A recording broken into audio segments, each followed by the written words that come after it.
the shattered foundation.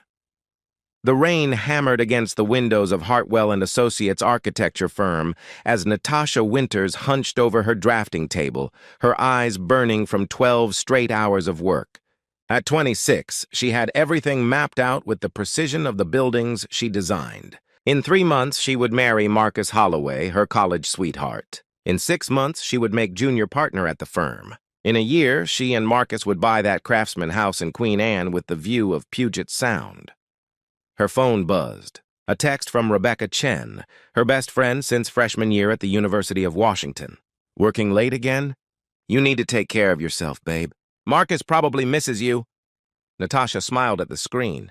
Her heart warmed despite her exhaustion. Rebecca always looked out for her. That's what best friends did, she texted back. Almost done. Just finalizing the Pemberton Tower proposal. This could make my career. What Natasha didn't know was that at that very moment, in the apartment she shared with Marcus in Capitol Hill, her carefully constructed life was collapsing like a building with faulty foundations. It was past midnight when she finally drove home through Seattle's rain-slicked streets, the Space Needle glowing in her rearview mirror. The city she loved, the city where she'd built her dreams, sparkled with oblivious beauty. She noticed Marcus's car in the parking garage, and beside it, Rebecca's distinctive yellow Volkswagen. Her heart lifted. Rebecca must have stopped by to keep Marcus company while she worked late. That was so like her, always thinking of others. Natasha climbed the stairs to their third-floor apartment, mentally planning how she'd surprise them both with the late-night Thai food she'd picked up. She fumbled with her keys, dropped them, laughed at her own clumsiness. The door was already unlocked. The laughter died in her throat.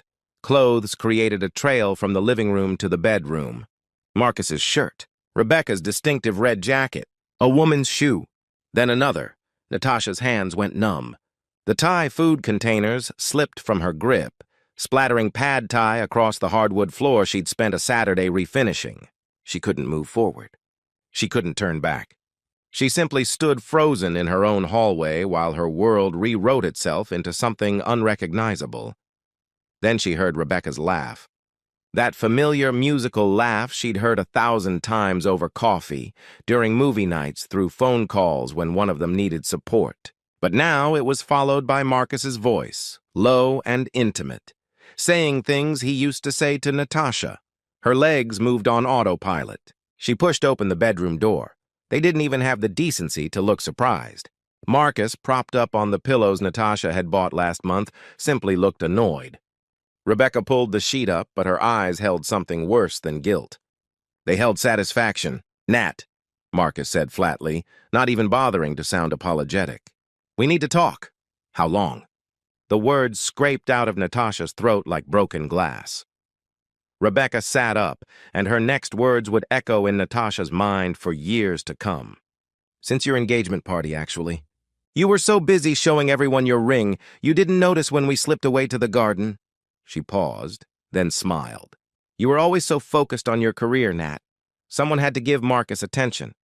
Natasha grabbed the door frame as the room tilted. 6 months. They'd been betraying her for 6 months, probably laughing at her the entire time. Every dinner where Rebecca asked about wedding plans. Every night Marcus said he understood she had to work late. Every lie had been a dagger she hadn't felt until this moment when they all pierced her at once. Get out! Marcus said, swinging his legs off the bed. Rebecca's moving in.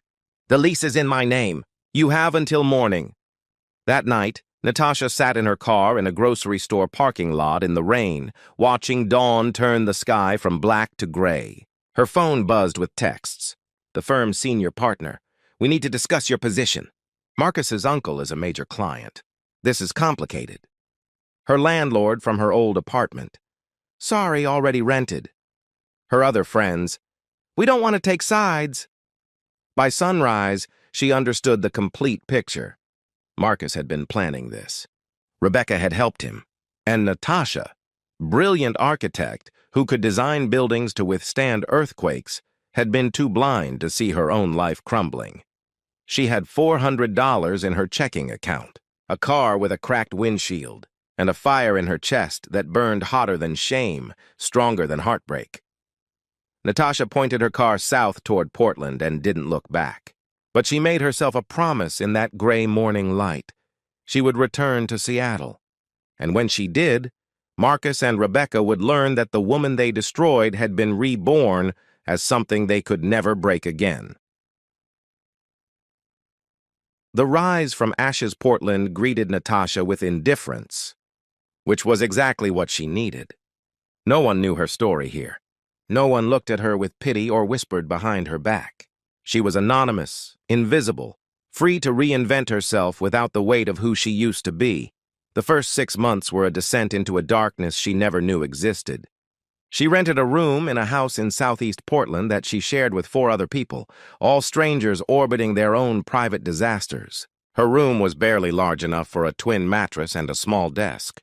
The walls were thin enough that she could hear every conversation, every argument, every moment of her housemates' lives. She worked 3 jobs. At 5 in the morning, she cleaned luxury condos in the Pearl District, scrubbing toilets in apartments that cost more per month than she used to make in a year.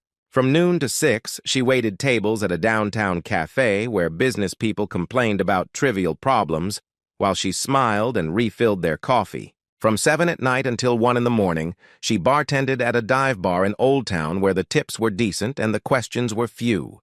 She slept 4 hours a night. She ate ramen and day-old bagels from the cafe. She watched her savings account, which had once held her wedding fund, dwindle to double digits. There were nights when she sat on the bathroom floor and cried so hard she thought she might break apart.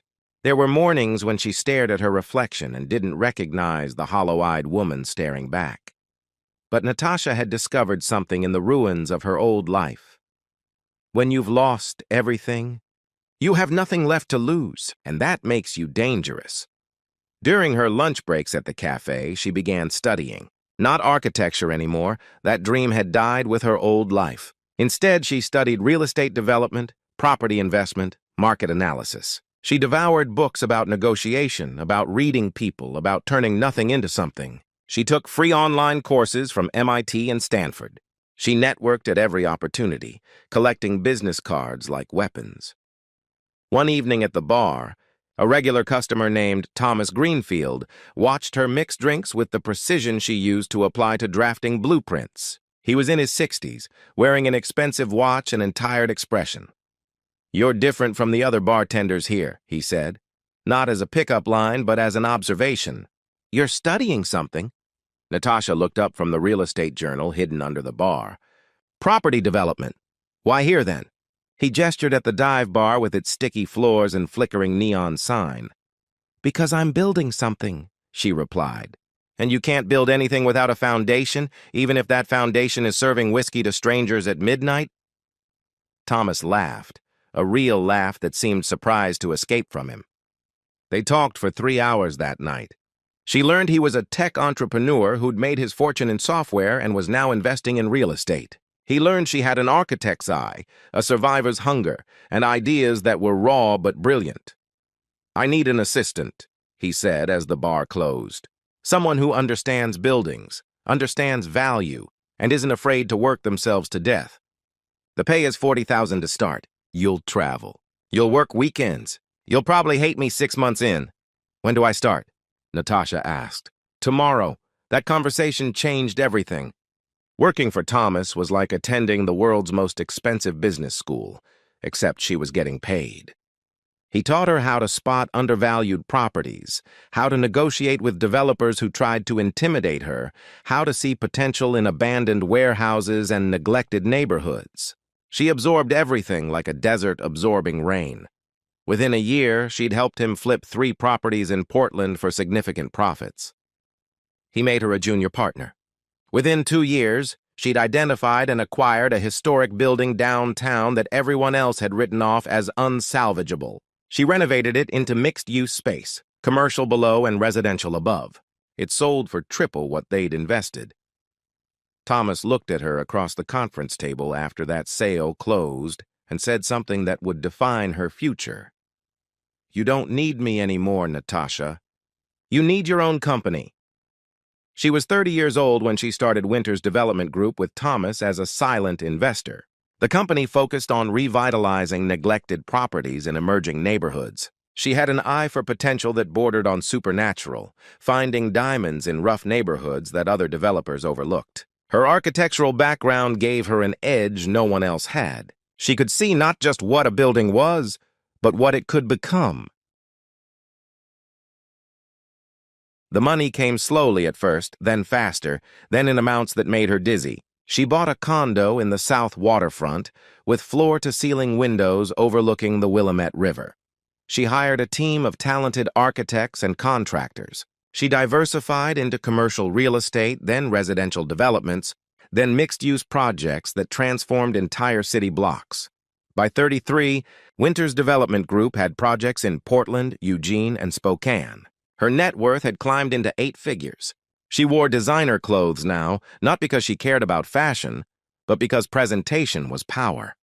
Her hair, which she used to pull back in messy ponytails, was now styled by a professional. She'd learned to walk into rooms and command attention without saying a word. It was at a real estate investment conference in San Francisco that she met Hiroshi Tanaka. He was a Japanese investor specializing in Pacific Rim development, 15 years her senior, with silver hair and eyes that seemed to miss nothing. He approached her after her panel discussion on urban renewal. "Your presentation was fascinating," he said in perfect English with just a trace of accent. "You see cities as living organisms that can be healed. Most developers just see profit margins." They talked for hours about architecture, about philosophy, about the responsibility of building things that would outlast them. Unlike Marcus, who had always seemed slightly threatened by her ambition, Hiroshi was intrigued by it. He asked about her ideas, challenged her thinking, treated her as an equal in a world where men often didn't. Their relationship developed slowly, built on mutual respect before it ever became romantic. He flew to Portland to see her projects. She visited Tokyo to understand his vision. When he finally kissed her on a rainy evening in Seattle, where she'd traveled for a business meeting, it felt like coming home to a place she'd never been. "There's something I need to do here," she told him that night, standing at the window of her hotel room, looking out at the Space Needle glowing in the distance. "In this city. Something I've been building toward." Hiroshi came to stand beside her, following her gaze. "Closure?" "No," Natasha said, her reflection in the window showing a woman who bore little resemblance to the broken girl who'd fled this city 7 years ago. "Victory." He smiled, understanding without needing explanation. "Then we shall give you the perfect stage." 3 months later, Winters Development Group announced its expansion into Seattle with a $50 million investment in the Capitol Hill neighborhood. The announcement included plans for a charity gala at the Four Seasons, raising money for women in architecture and development. Every major player in Seattle's real estate and business community received an invitation, including Marcus Holloway and Rebecca Chen. Natasha stood in her Portland condo, holding the guest list, her heart beating steady and strong. She was no longer the woman who'd been destroyed. She was the woman who'd been forged in fire, rebuilt from nothing, and was now returning home to show them all exactly what they'd thrown away. "Are you ready for this?" Hiroshi asked, watching her face. Natasha smiled, and it was the smile of someone who'd walked through hell and emerged holding the keys to heaven. "I've been ready for 7 years. The reckoning night, the November evening, wrapped Seattle in its signature rain. But inside the Four Seasons Hotel's grand ballroom, crystal chandeliers cast golden light over the city's elite. Natasha Winters stepped out of the black Mercedes S-Class, and for a moment, she allowed herself to feel the weight of this return. 7 years ago, she had left this city broken, sleeping in her car, with $400 and a shattered heart. Tonight, she wore a midnight blue gown by a Japanese designer that Hiroshi had insisted brought out the strength in her eyes. Around her neck hung a simple platinum necklace with a single diamond. But it was the way she carried herself that made people turn and stare. Hiroshi offered his arm, looking distinguished in his tailored tuxedo. "Remember," he said softly, his accent making the words sound like poetry. "You have already won. Tonight is simply the victory celebration." The ballroom was magnificent. Natasha had personally overseen every detail. The orchid centerpieces, the subtle lighting that made everyone look their best, the jazz quartet playing in the corner. The guest list read like a who's who of Seattle's power players. Real estate moguls, tech executives, city council members, philanthropists, all had come to see what Natasha Winters had built and to understand what her expansion into Seattle would mean. She moved through the crowd with practiced grace, shaking hands, making connections, discussing her vision for revitalizing Capitol Hill while preserving its historic character. People gravitated toward her, sensing power without fully understanding its source. "That's Natasha Winters," she heard someone whisper. "Winters Development Group. She's transformed half of Portland. Word is she's worth over $60 million personally." "I heard she used to live in Seattle," another voice murmured. "Left under mysterious circumstances years ago. Now she's back and buying up half the city." Natasha smiled to herself, accepting a glass of champagne from a passing waiter. Let them wonder. Let them speculate. The truth was always more interesting than rumors. And then she saw them. Marcus stood near the bar, wearing a suit that was nice but not expensive, his hairline receding more than she remembered. The confidence he'd once carried had been replaced with something that looked like desperation poorly masked. Beside him was Rebecca, her former best friend, wearing a dress that tried too hard to be fashionable. The years had not been kind to her. Lines of bitterness had settled around her mouth, and her eyes held the hunted look of someone who knew their choices had consequences. They hadn't seen her yet. Natasha watched them for a moment, these two people who had once been her entire world. Marcus was talking to a tech executive, his body language screaming of someone trying to make an important connection. Rebecca kept checking her phone, her expression growing more pinched with each glance. Natasha felt nothing. No anger, no pain, no desire for revenge. They had already punished themselves far better than she ever could. But they needed to see. They needed to understand what they'd lost. She caught the eye of James Wellington, the event coordinator she'd hired, and gave him a subtle nod. Moments later, the jazz quartet concluded their piece, and James stepped to the microphone. "Ladies and gentlemen, if I could have your attention, please. Our host for this evening, founder and CEO of Winters Development Group, Natasha Winters." The spotlight found her. And Natasha walked to the small stage with the confidence of someone who belonged in the light. She reached the microphone and the room fell silent. "Thank you all for coming tonight," she began, her voice steady and clear. 7 years ago, I came to Seattle with dreams of building a life here. I was an architect at Hartwell & Associates, engaged to be married, surrounded by people I thought were my friends and family. She saw Marcus's head snap up, saw the color drain from his face as recognition hit him like a physical blow. Rebecca grabbed his arm, her eyes wide with horror. "But life has a way of tearing down our carefully constructed plans," Natasha continued, looking directly at them now. "Sometimes the people closest to us betray us in ways that feel like death. Sometimes we lose everything, our jobs, our homes, our sense of self.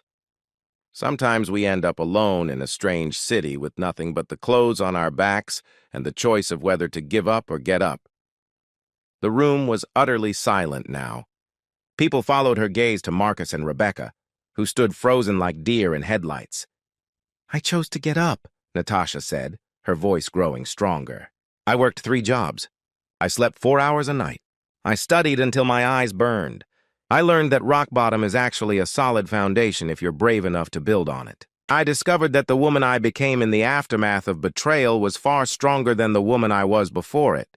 She gestured to the screens around the room, which lit up with images of her projects.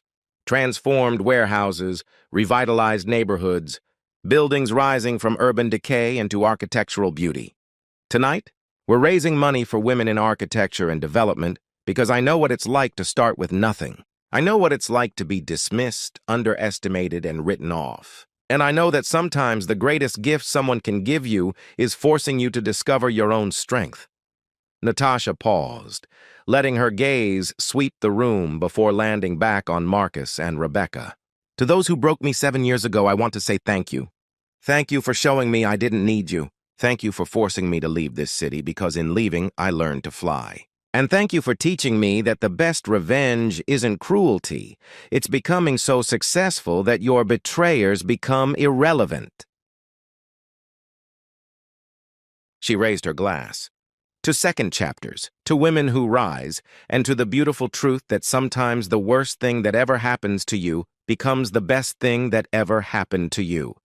Please enjoy the evening. The applause was thunderous. People surged forward to congratulate her, to get business cards, to be associated with her success. But Natasha's eyes found Hiroshi's across the room. He nodded, pride evident in his face, and mouthed the words, "Perfect." It was an hour later when Marcus finally approached her. She was speaking with the mayor about her plans for affordable housing integration when she felt someone hovering at her elbow. She turned, and there he was, looking smaller somehow than he had in her memories.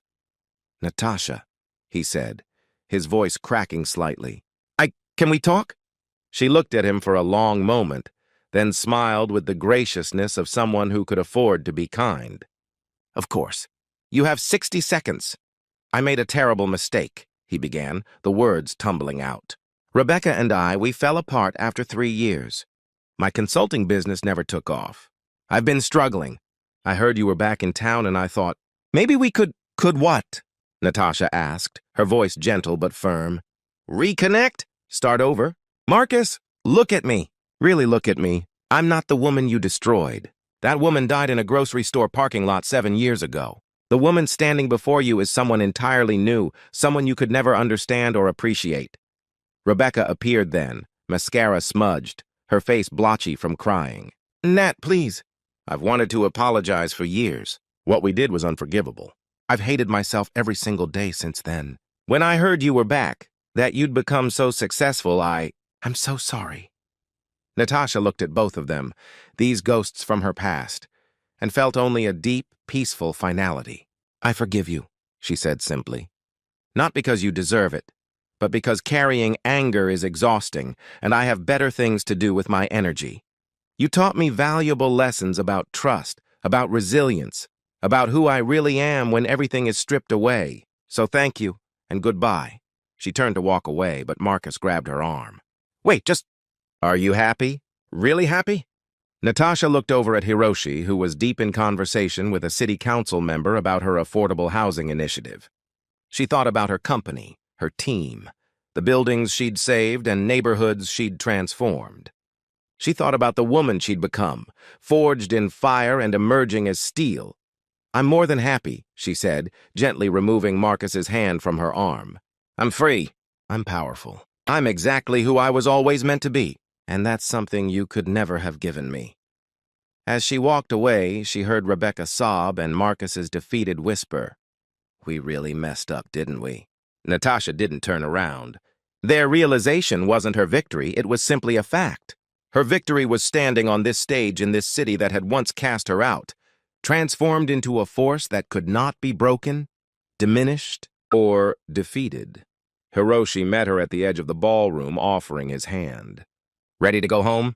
he asked. Natasha looked around the room one last time, at the life she'd built, at the future she was creating, at the 2 people who'd tried to destroy her now standing alone in the corner, finally understanding the magnitude of their mistake.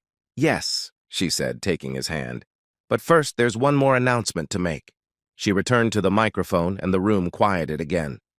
"Before we conclude, I want to share that Winters Development Group has just finalized the purchase of the Hartwell Building in Capitol Hill, the former home of Hartwell and Associates Architecture.